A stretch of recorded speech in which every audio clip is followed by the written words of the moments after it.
That's creation, hindi imagination ng the armed forces of the Philippines. Sa Sambuanga kasi, kinakailangan ng US Ambassador Christy Kenny sa lahat nakatakdang magpulong ang National Security Council sa mga susunod na araw. Kain pa.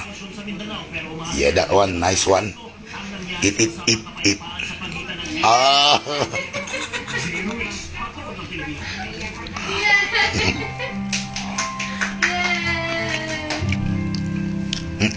Eat.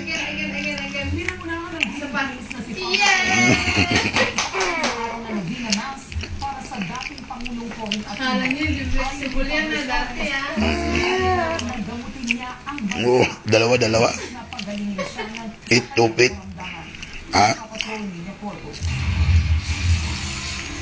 Buhos pa rin ang tao sa Santo Niño de Paz Channel sa Greenbelt, Makati City, kung saan ginaganap ang Marina Mass para sa dating Pangulong Cory Aquino.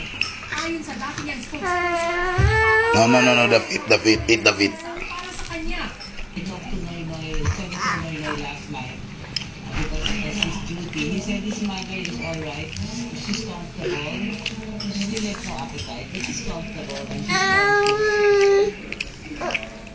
Sa kanyang sermon, ikinuwento ni Pangulong Suarez ang huli nilang pag-uusap ni Tita Cory. Matapos na siya cancer, hindi raw niya hiniling na pagdating siya na itinaguriang healing priest.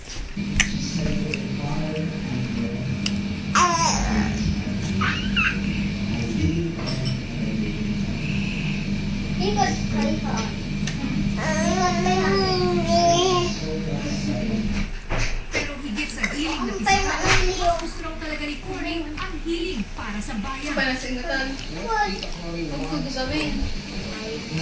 Pwede ako kayo kita. Tapos, oh, tingnan mo, kumata nila.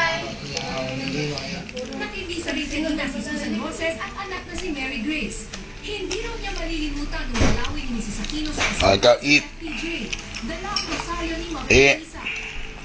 Mrs. Aquino rushed there, brought her rosary from Tama na. and together we prayed. Hindi ko makakalimutan.